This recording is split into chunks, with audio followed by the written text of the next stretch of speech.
Querido Padre Marcelo, pároco e reitor deste santuário, querido povo de Deus, que alegria poder estar aqui mais uma vez com todos vocês que vieram na missa do nosso santuário. Esse domingo que nós começamos, sábado e domingo, esse domingo é um domingo especial. Quarto domingo do tempo da Páscoa é um domingo do Bom Pastor. Por isso nós escutamos o Evangelho do capítulo 10 de São João. É o domingo do Bom Pastor. E neste domingo, já é tradição da igreja, o Papa escreve uma mensagem, porque também é o domingo de oração pelas vocações. E por incrível que pareça, olha a sensibilidade do nosso Papa. Nós soubemos que estávamos lá em Aparecida. Ele escreveu mensagem a partir do tema que o Brasil tem este ano vocacional sobre as vocações, que é assim: vocação, graça e missão. Vamos repetir? Vocação, graça e missão. É em cima deste tema que o Papa desenvolveu a sua mensagem para esse dia. Então, digamos assim, é um dia especial para a nossa igreja. É um dia de reflexão, profunda reflexão. E não é por acaso que a igreja parte do evangelho do dia, que é do Bom Pastor, para rezar, para que tenhamos santas e numerosas vocações. Hoje gostaria de refletir um pouquinho sobre isso. Santas e numerosas vocações. Nós que tivemos lá em Aparecida, todos os bispos, tivemos a possibilidade de escutar algumas experiências de alguns bispos. E sobretudo daquilo que está acontecendo lá na Amazônia.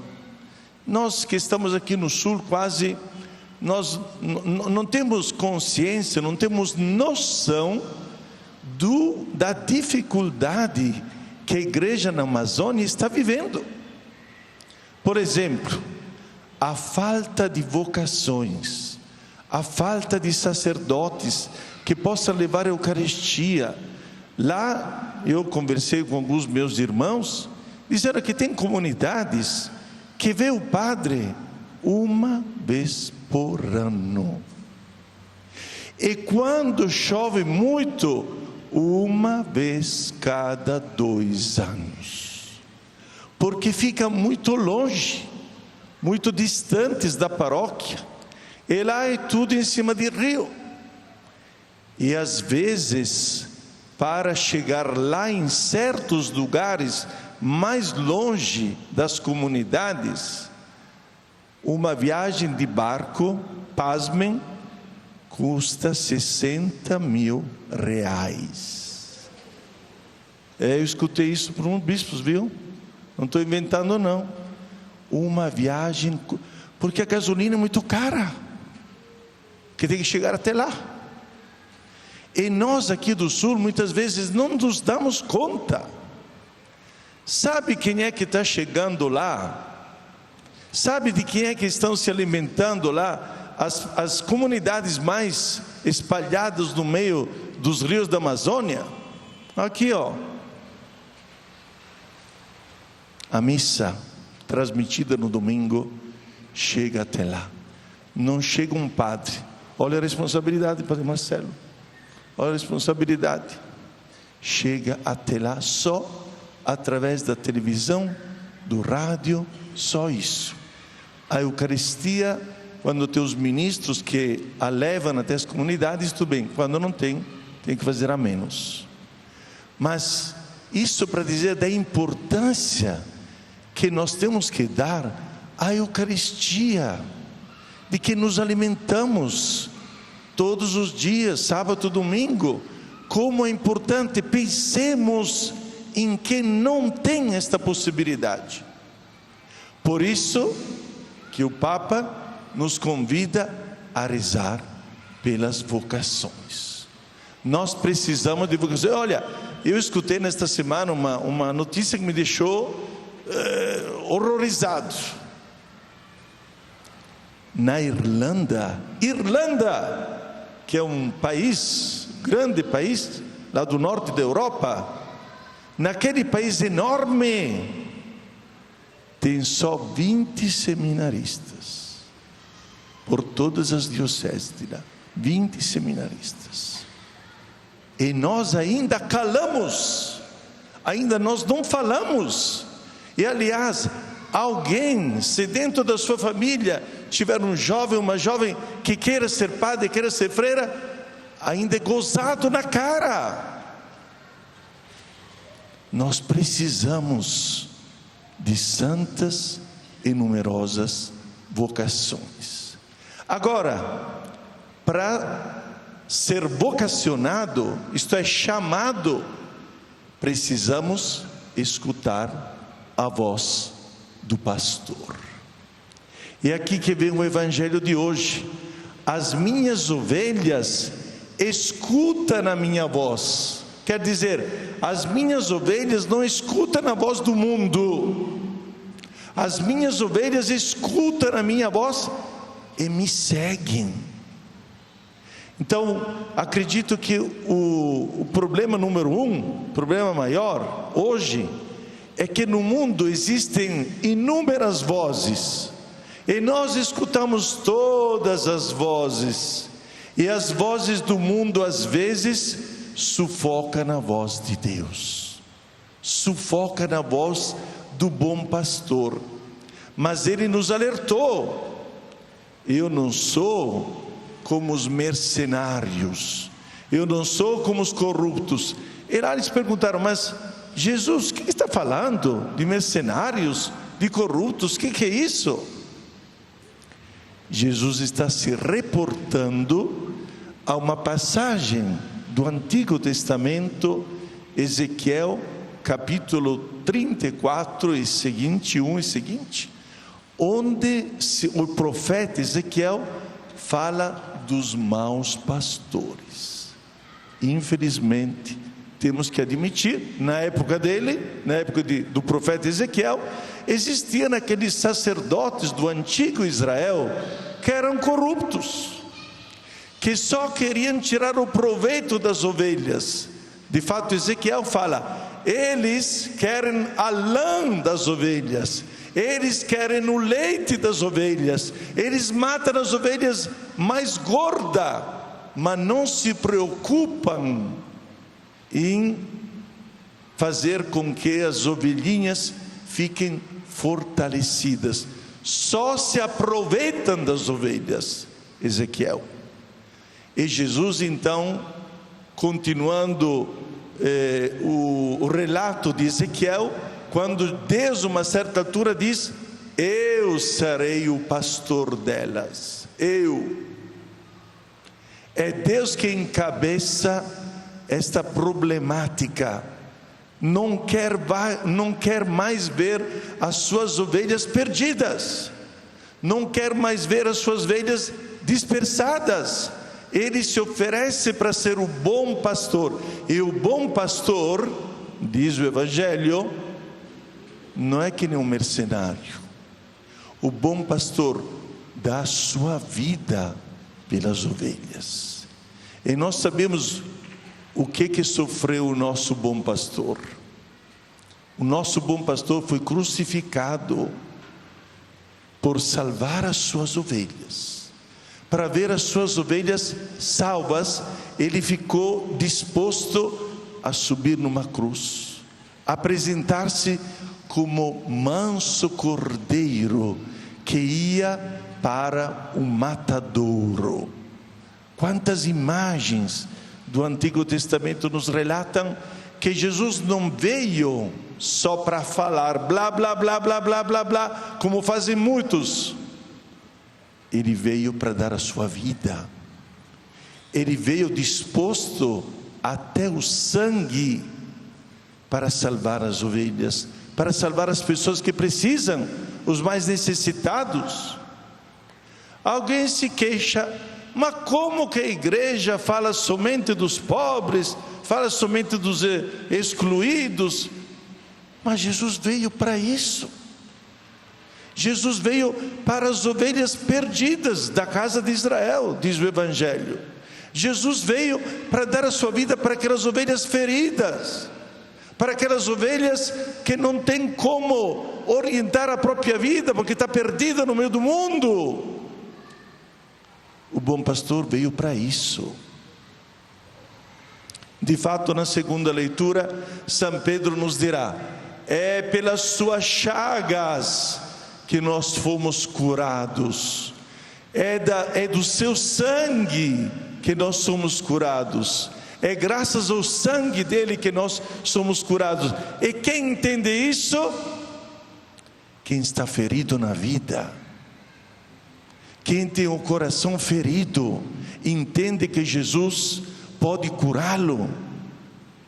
Somente quem precisa de Jesus sente a necessidade de recorrer a este bom pastor. Quem não precisa de Jesus, quem já está satisfeito de tudo, nem precisa. Mas somente quem está sedento deste amor de Jesus entende até que ponto o bom pastor está disposto a dar a sua vida. E hoje, me permitam, mas quero fazer jus a tantos nossos sacerdotes que dão a própria vida, os nossos padres, os nossos religiosos, os nossos missionários que estão espalhados no mundo inteiro. Quanto que eles estão sofrendo. Olha, temos uma situação problemática aqui na nossa América Latina, no Nicarágua, mas não só aqui, na Nigéria, no Sudão agora. Se a gente abrir um pouquinho a janela do mundo, a gente está se dando conta de quantos cristãos estão sendo perseguidos, e os pastores estão no meio deles. E os pastores não abandonam o rebanho como fariam os mercenários. Os pastores estão lá com as suas ovelhas, sofrendo com eles. Estes são os nossos pastores, esses são os nossos sacerdotes, esses são os nossos irmãos que não celebram a Eucaristia como se fosse um teatro. Celebram a Eucaristia dizendo: este é o meu corpo, este é o meu sangue. Portanto, hoje nós precisamos acordar o nosso povo e implorar, pedir a intercessão do Senhor, de Nossa Senhora, para que muitos jovens, neste ano vocacional, nós estamos vivendo o ano vocacional na nossa diocese, mas no Brasil inteiro nós estamos vivendo o terceiro ano vocacional do nosso Brasil. Vamos implorar a Deus, vamos pedir a Deus. Posso pedir uma coisa para vocês? Ainda bem, senão aqui, ó. Gente, vamos fazer um compromisso com Deus hoje, dia das vocações, dia do bom pastor. Vamos adotar um padre. Não existe só o padre Marcelo, tá? Vamos adotar um seminarista. O que foi? Mas eu preciso também, orem por mim. Mas vamos adotar um seminarista. Vamos pedir a Deus a graça. Nós não conhecemos, nem sabemos quem será este seminarista, quem será este padre, mas eu lembro sempre de um monge que me falava uma coisa, Padre Marcelo. Um monge que está lá no meio do mato, lá perto de Guaratinguetá, ele dizia o seguinte: se um padre não tiver como mínimo 100 pessoas que rezam por ele, ele vai perder a sua vocação, porque os ataques do mundo são inúmeros hoje. O padre é vulnerável, como qualquer um, como qualquer pessoa. Nós somos vulneráveis. Nós precisamos de um escudo, de uma armadura, que é a oração do nosso povo.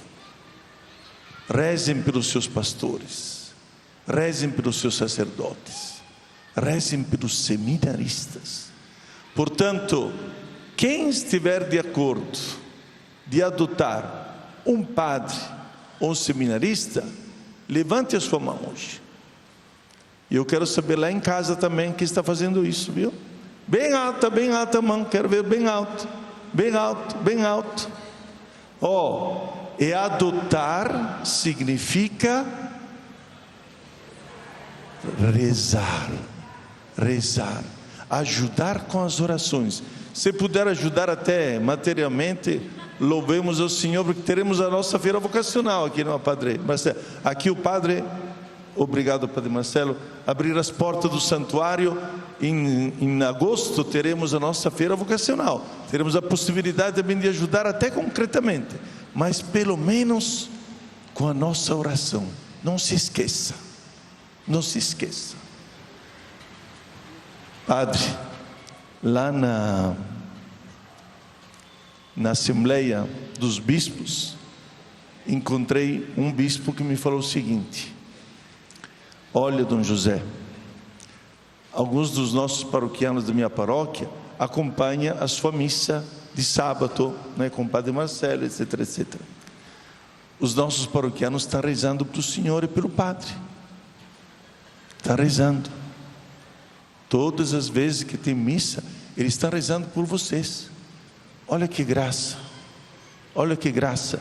Nós não merecemos tanto, mas a oração de uma pessoa simples, que oferece a Deus o seu pedido de oração, ele chega no coração da mãe e no coração de Deus. Amém. Este programa tem o apoio dos nossos benfeitores. Seja você também um benfeitor evangelizando conosco. Ligue para 011 4200 8080.